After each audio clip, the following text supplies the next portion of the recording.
You go, me go? I don't know. I'm Leanne, aka Pinky. I'm Sally Rowley. So I first found myself, obviously, the darkness, the start of the forest, after I'd had one of my children, because my ex was a drug user at the time, and that's where it all started, like my downhill lost sort of thing. I've been clean well, my eldest is 20, so let's say 18 years ago. So that all started about 18 years ago. Ended up on drugs myself for 10 years. Lost in the forest. I found myself in the dark forest when I was in my mid-20s.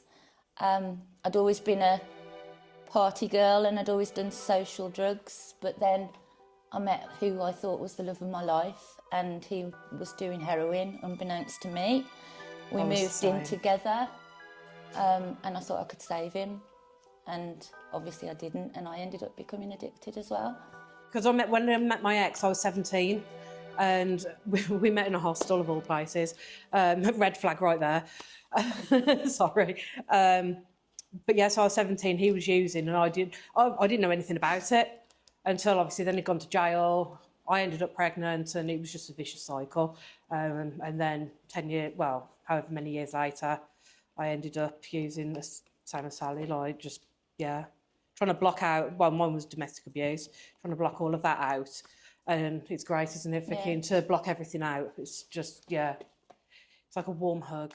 I've tried many times over the years, but I've always worked and being what they called a functioning addict. So I was only doing it in the end to get up and function, to get up, get dressed and go to work. Yeah. But and then to score on an evening and just repeat the whole thing all over again the next day. But I'd isolated myself from my friends, family, and I wanted the help, but I didn't know how to get it. This is your creative outlet. This is my creative outlet, doing other, so when I had my kids, we used to do it on a Saturday, we used to do a make and bake day. So we'd make something and then we'd bake something as well. And we used to do that every Saturday, up until obviously I lost them. And again, art and creativity has always been my release for things. Again, at the moment, I am obsessed with tie-dye. It is my hyper-focus for now. We don't know how long that's going to last, and I think it's one of the most expensive hobbies I've ever had. Jesus. My bank account hates me. You've got to start selling them. I've managed to sell about 4 or 5 items, to be fair. So, and I've sold a few on Vinted now as well. So I'm getting there slowly but surely.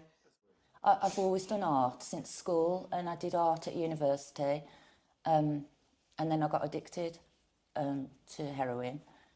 And even though I carried on working in that sort of field, I was painter and decorator, and I did portraits for people, like of their dogs and things. I never followed through. I never pushed myself, and then as the years went by, I just lost interest in it. So when I started coming again to art groups, it was amazing. And you should see the one thing, was it the self-portrait? Oh my God, that's amazing. Seriously, the skill and everything that's gone into it, I'm just like, oh wow. Because I can't draw, I can't literally. Stickmen, brilliant. Because we've got volunteer client Jay, he is absolutely fantastic with clothes and stuff like that.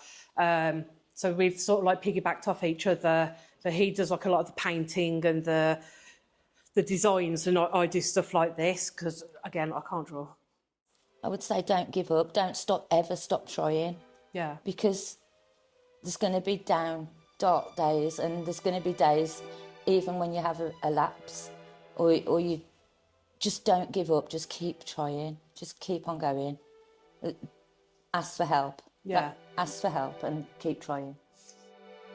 Me, my art and my friends, and just each day at the moment, because I'm fighting another battle.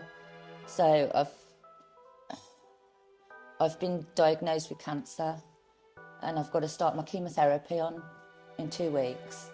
So I feel like I'm back at the beginning of the forest. But and you've I've got a all of us here different- this time and I've to got my help you support around through. me. So each day at the moment for me is just a joy. My kids, to be fair, like my kids and finding self-peace, like it's I've had to forgive myself and try and relieve a lot of guilt, but it's my kids. They know I love them, and they know I'd do anything for them. So, and they still love me even with what happened. So, yeah, and obviously being a volunteer and helping people, because it is hard and it does take commitment, and you do need somebody to be fighting your corner and actually tell you it's okay, you can do this. But yeah, so organisations like Suit are important because we have the lived experience, we understand where people are coming from, we can help people find a passion, whether or not it's spoken word, gardening, cooking, art, and it's like the whole creative side of things. And even if it's not that, going to the gym, it's just trying to find healthy hobbies and balance your life. Don't take too much on. But yeah, we've all got the lived experience, so we understand what's going through your head and how. Obviously, everybody's recovery is different, but you can offer different advice and different guidance and just see if it works. If it doesn't, try something else. We have been through the deep dark forest and we know what it's about, how scary it is, how dense and frustrating and lonely it is.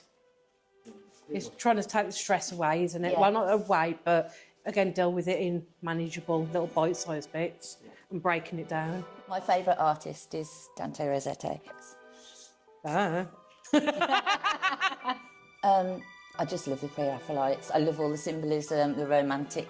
I just love them. They've always been my favourites. Everyone at Suit, they're angels. They allow you. They take the pressure off you to allow you to concentrate on your recovery. So they take the pressure off you, whether that's for benefits, for housing, Doctor's for appointments. just somebody to have an ear, just to listen to you. They do all that so that you can concentrate on your recovery without all that other nonsense. I know it's important nonsense, but without all that other stress.